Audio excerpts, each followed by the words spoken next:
So I went on to Wish and I brought myself this. Purely because it looked like a typewriter keyboard. It's got RGB lighting and all that. It looked fantastic. However, I didn't read the description, and what they sent me was a bag of keys. Yes, I didn't get the keyboard, I got the keycaps. So I went to Poundland, of all places, because they're the masters of tech. And I brought the Viido wireless mouse and keyboard. Yeah. So it uses a dongle, which I'm very much against. But let me show you the mouse. So it's got the name on the back. This one takes, what's weird is this takes 2 AAAs and the keyboard takes 1 AA battery. But and also where you put the dongle to keep it safe wasn't actually in there, so I thought I'd got, like, someone had nicked it from the box. Turns out it was in the back of the battery compartment in the keyboard. But the mouse it's very, very basic. You can't adjust DPI. There's no rubber feet on it, so where them little pads are, they're not rubber. Like I said, 2 AAs. But it's got a very good clicking action. The wheel feels quite secure. Like, it feels like it won't let you down, but the materials are dead cheap. Like, these kind of perforated looking sides, are you going to come in focus? They're not rubber. It's literally all like just molded plastic. Super light, even with the batteries in it. See, like, the lines around it. It's quite a sharp, especially on the back where your hand rests. It does catch you. Whereas something like the TechNet one I brought, the Bluetooth one, by far a better mouse. You know what I mean? I think this cost 15 quid.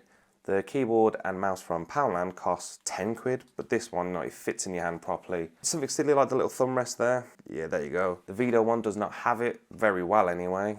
I mean, one thing it does have going for it is it's kind of universal in the shape. So if you're left-handed or right-handed, it seems to be pretty decent for that. But it's not the best mouse. If you're moving fast, it's very responsive. But when you're moving slow, that's when I found it's crap. So if you're playing, like, I don't know, a first-person shoot 'em up, where you've got to be really precise with, like, your snipering, that ain't gonna work. If you're doing photo editing or video editing and use the mouse, that ain't gonna work. Now the keyboard, however, that's a different ball game. It's actually not bad. It's got a nice tappy sound. It's super light. You can see where all the molding is, like where it's come out of the mold, especially in the middle, just under the sticker. Where is it there? Very bendy.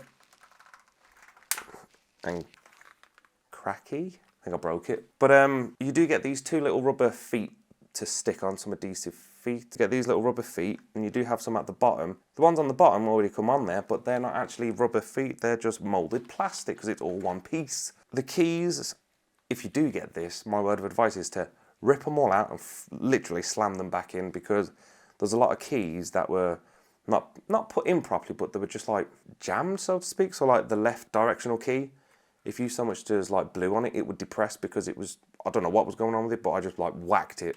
Now it depresses properly and it responds properly. That does not do anything. That is literally a sticker. I thought it was where like the cap lock light would pop up or the num lock, but it doesn't do a thing. What I do like is the keys are quite high, so you get a good depression.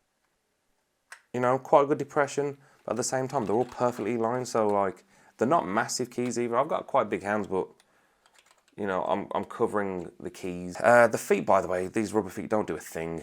There's no weight in this keyboard, so as soon as you put it down, start typing, it moves all over the show. 2 things, I guess, in the review. The keyboard and mouse, and then you've got these keys. So that's a space bar. And these don't even fit in the keyboard because they've got these, like, circle connections, switches, I don't know. I'm trying to get into the whole custom keyboard round because I've got a really cool gaming mouse, but I don't have a good keyboard, so I went out and brought a £10 one. So I'm a bit gutted, really, but the keys are quite cool. And there's the end key. I mean, especially because once it does light up, this illuminates. Like, I'm looking at it through my window, and it looks brilliant. So we're gonna try and figure out, I mean, if you know how I can connect these to this one, because the one that I brought, the one that I have, can I get a connector or something for it? I don't know. But that'll conclude this video. Thank you for listening, watching, not listening or not watching, keeping me in the background, I don't care. Thank you very much, and I'll see you on the next one. Bye. Yeah, that looks weird. Anyway, bye.